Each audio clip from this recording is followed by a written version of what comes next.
नमस्कार किसान भाइयों। यदि आप भी गन्ना किसान हैं और आपके खेत के अंदर भी गन्ने का सूख जाना इस तरीके का रोग है तो वो होता है रेड रॉट, जिसके अंदर गन्ना पूरा सूख जाता है।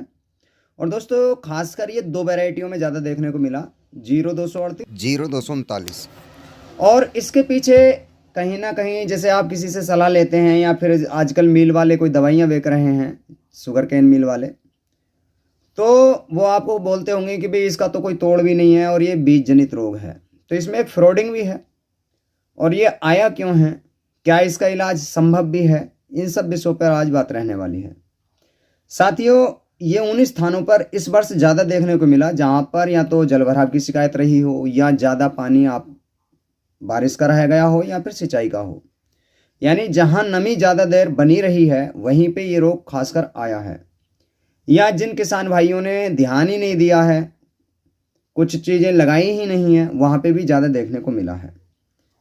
सबसे पहली बात तो जब भी आप किसी से सलाह लेंगे वो बोलेगा ये बीज जनित रोग है। देखिए, बीज जनित वो रोग होता है जहाँ आप बीज डाल रहे हैं उसके अंदर पहले से वो मौजूद हो। और रेड रॉट के अंदर एक चीज़ रहती है कि जिस भी गन्ने के अंदर ये लग जाए वो सारा का सारा गन्ना सूख जाता है, पूरा मेंढा सूख जाता है, पूरा गन्ना सूख जाता है। अब ऐसे में जो फ्रॉडिंग है वो यही है। आपको मील डॉक्टर सभी बोलते होंगे, दवाई बेचने के बाद जब रुकता ही नहीं है तो बोलते हैं कि भैया ये तो बीज जनित है, इसका कोई इलाज है ही नहीं। तो जब इलाज ही नहीं है तो आप दे क्यों रहे हो, सबसे बड़ी बात तो। और दोस्तों, बीज जनित होने के कारण आप जरा बताइए कि जो रेड रोड से ग्रसित गन्ना है वो पूरा का पूरा सूखा हुआ है तो वो अंकुरण तो कर नहीं सकता। अगर किसी गन्ने के अंदर रेड रोट आ जाए तो वो पूरा का पूरा गन्ना सूख जाता है। अब ऐसे में किसान भाई इतने तो बेवकूफ़ हैं नहीं कि उस सूखे गन्ने को रख लें और फिर उसकी बुवाई कर दें। और सूखा गन्ना कभी भी अंकुरण दे नहीं सकता। तो ये तो क्लियर हो जाता है कि जो रेड रॉट से ग्रसित गन्ना है, पहली बात तो वो बीज में जाएगा ही नहीं, चला भी जाए तो वो जमेगा ही नहीं क्योंकि वो सूख जाता है। तो ये तो कहना ही गलत है कि ये बीज जनित रोग है। देखिए दोस्तों, जब किसी पैरेलल बीज को हम डालते रहते हैं तो उसमें आनुवांशिकी कुछ चेंजेस आ जाते हैं।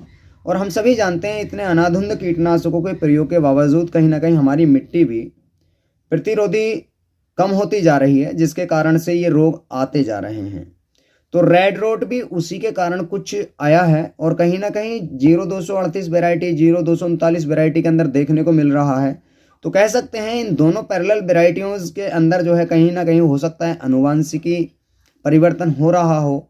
और आपने देखने में भी आया होगा जो टॉप बोरर है ये भी इसी के अंदर ज़्यादा आ रहा है, या कह सकते हैं पोका बोइंग है वो भी इसी के अंदर ज़्यादा आ रहा है। बाकी जैसे 18, 14 या फिर 0235 वैरायटीज़ हैं उनके अंदर ये सारे रोग देखने को ही नहीं मिल रहे हैं, या मिल भी रहे हैं तो बहुत थोड़ी सी केयर पे भी वो ठीक हो जा रहे हैं। तो दोस्तों कहीं ना कहीं ये वैरायटियों की डेफिशिएंसी भी समझ में आ रही है।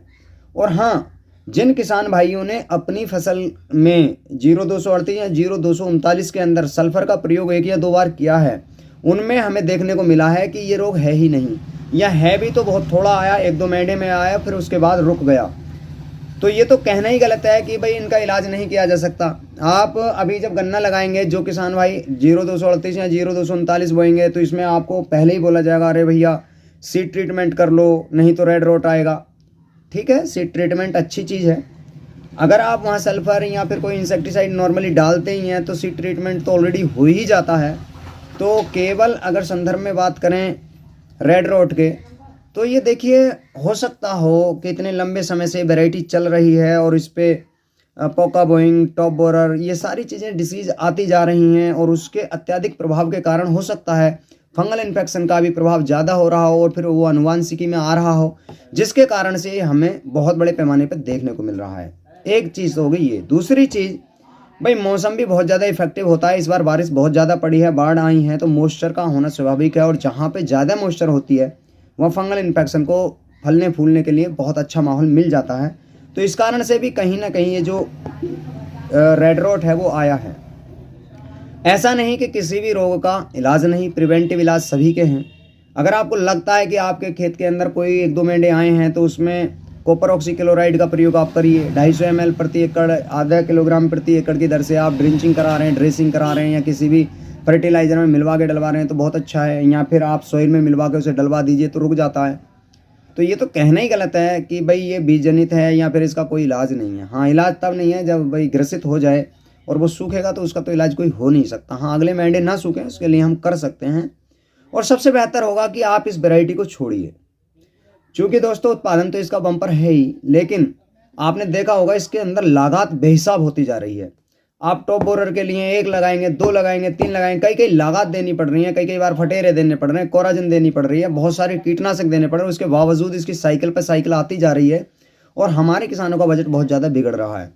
और अब तक तो यही आ रहा था, पोका बोइंग आना शुरू हो गया, उसके लिए भी आप फंगीसाइड तरह तरह के, कोनी का हो गया जी, ये वो तमाम चीज़ें लगाने के बाद भी फिर से साइकिल आती है उसकी। और फिर अब तीसरी चीज़ रेड रॉट आ गया। तो सबसे बेहतर सोल्यूशन यही है कि भैया अब आप इस वैरायटी से हाथ खड़े करिए। वैरायटी और भी हैं अच्छा उत्पादन देने वाली, उन्हें सर्च करिए, आसपास के जाकर के देखिए कि किन किन किसान भाइयों ने दूसरी वैरायटीज़ को बोया, उनका उत्पादन कितना है, और फिर आप अपने मुनाफे के आधार पर तय करिए कि हमें बोना कौन सा है।